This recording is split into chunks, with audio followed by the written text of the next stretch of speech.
Hey everyone, we're going to read Chapter 2 of the Shaman Box Oracle for the deck review. This is part 2, and hopefully we'll be able to get through it before my phone dies or the video cuts off, and if not, we'll just do another part. We'll just continue. Alright, here we go. The world of the shaman. For the shaman, everything is alive and possesses a spirit. Everything is part of creation and equal to all other parts. The shaman is a two-legged person, just as there are four-legged people, many-legged people, swimming people, flying people, and a myriad of other beings who live between Grandmother Earth and Grandfather Sky. The shaman gains this knowledge from the spirits and from the teaching of other shamans, but the spirits are the primary source. They plant the seeds that the older shamans helped to nurture during the shaman's training. The people look to the shaman for help in healing the sick, in finding those who are lost, in observing the cycle of the year, and in knowing the right times to perform the movements in the sacred dance of which they are part. Shamans serve the people and the spirits. They form a bridge between the two. A shaman can be broadly defined as a person of either sex who can perceive the world of spirits and by entering a trance, journey to another reality to communicate with its inhabitants and to gain spiritual knowledge. The word shaman comes from the language of the Tungus tribe of Siberia and means a healer and magician. Siberia held a long-standing fascination for some in Russia, and there were expeditions and royal excursions there for several centuries. Writers in the late 19th century used the word shaman to describe the tribal healers of the region, and the term slowly spread from Russian literature to be applied to similar tribal spiritual systems throughout the world. We tend to think of a shaman as a tribal figure, living among the people as their healer or priest, and conserving tribal lore. This is partly correct. Shamans are often considered holy, but their relationship with the tribe depends upon the cultural context. Some accept and honor their shamans, giving them a place among the people and treating them with importance. Other cultures fear the shamans, who live apart from the main tribal group and are only visited when people need their help. Shamans have a knowledge of the spiritual structure of life.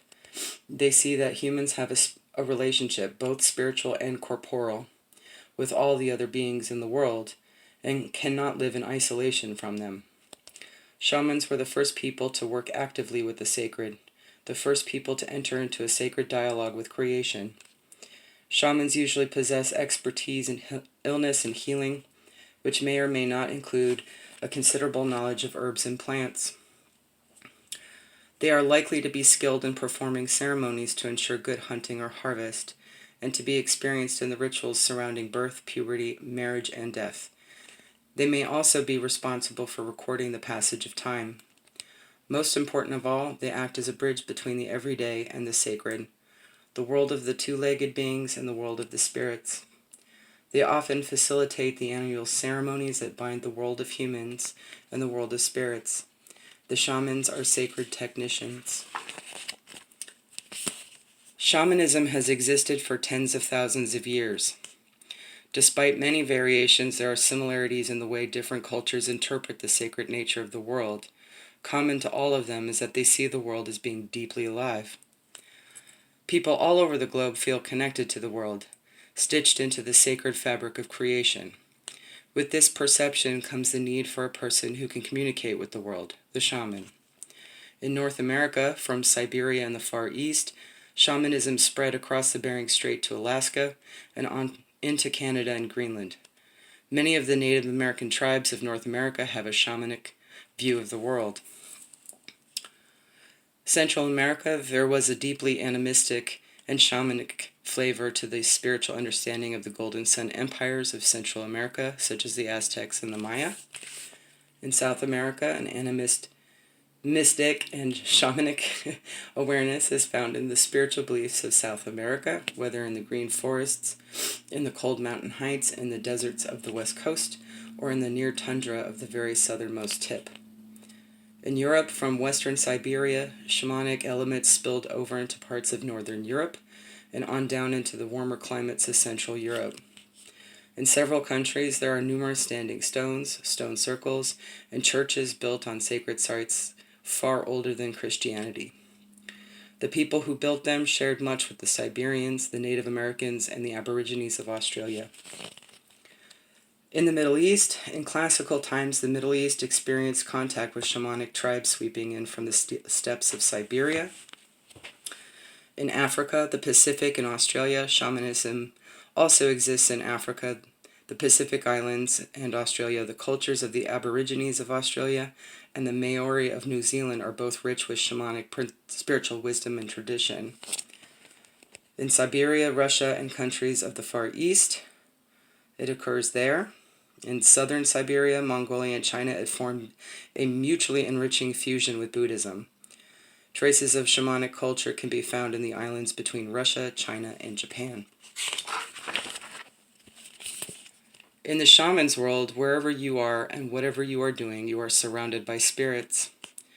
Also called living things such as plants and animals have spirits, but so do the things we normally regard as inanimate, such as rocks and rivers. Everything is part of the fabric of creation, and so everything has a spirit. There are also spirits of beings who do not manifest themselves in the physical world. These include the spirits of ancestors and of totem animals, the spirits of illness, celestial spirits, such as the spirit of the underworld or the sky, the spirits of the four directions, the spirits of building, or of the shaman's drum. In this world of spirits, we walk as part of the sacred dance of all things. All beings walk in this world, but it is the shaman who learns to interact with the spirits. Shamans learn the songs that need to be sung and the ceremonies that need to be performed. Shamans do all of this because the performance of these acts creates a right relationship with everything. It brings a harmony and a beauty to the world, and they do it because it works. The spirits do help to heal. The spirits do help to hunt. Shamanism is a pragmatic spirituality. We rely on our knowledge and sophisticated science when things go wrong, and many modern accomplishments are undoubtedly wonderful. But the spirits have helped people longer than machines have, and communicating with them feeds the soul far more than the latest technological advance could ever do. Deep inside of us, when we follow the ancient ways, we are coming home.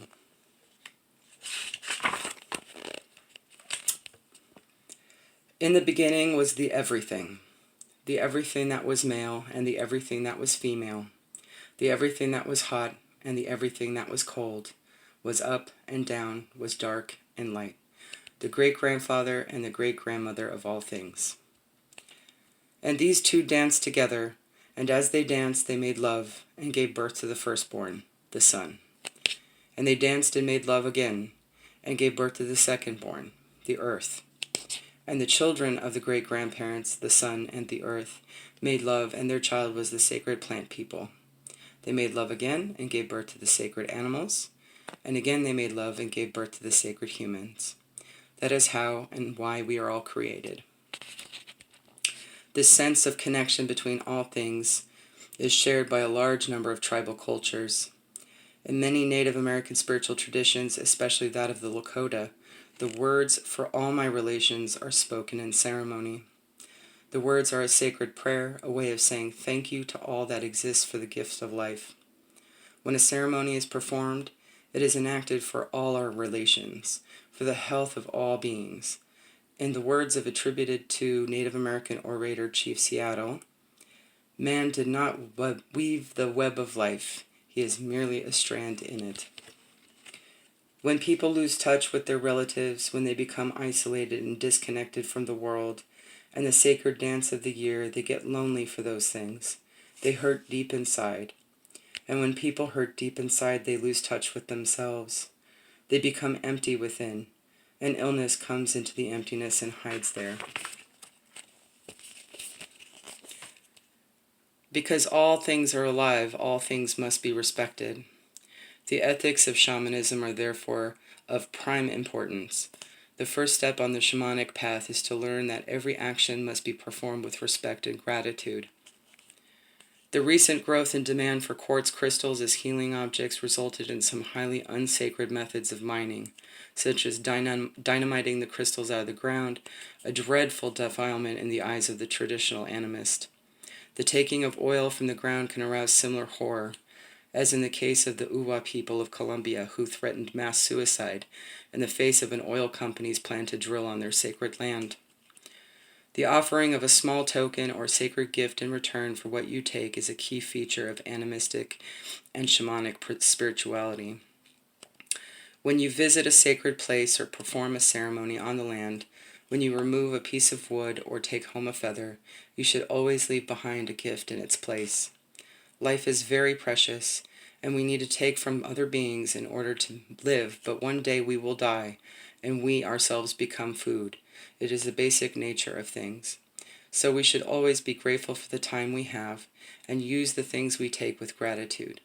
We should not take more than we need, and should always say thank you to our relatives.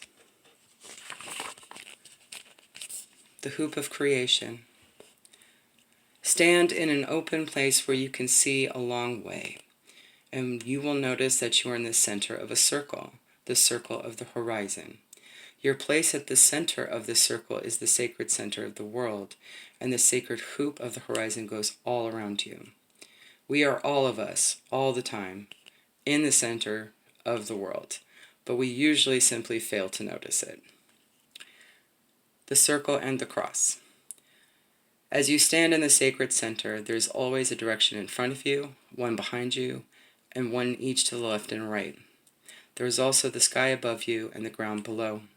The sacred circle is intersected by these points, and you can picture yourself standing in the center of a cross whose arms stretch out to touch the curve of the circle around you.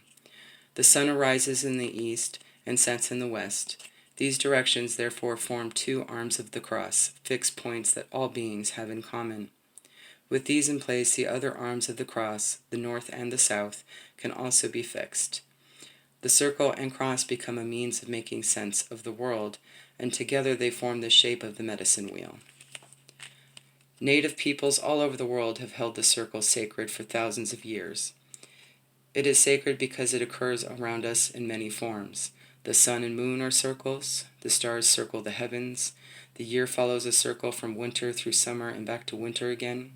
Birds make their nests in a circle. The power of the whirlwind is a circle. Trees have a roughly circular shape. Raindrops are round. The rainbow is a curved part circle. Tribal people often build houses in circular shapes. Ceremonial spaces such as the ancient European stone circles and Native America kivas and sun dance grounds are round. All things form a part of the sacred circle. The seasons of the year, the life of people and animals, and our beautiful planet. I'm going to leave it there for right now, because I do see we might have a bit of an issue recording after this. And we'll continue with part 3 later. Bye!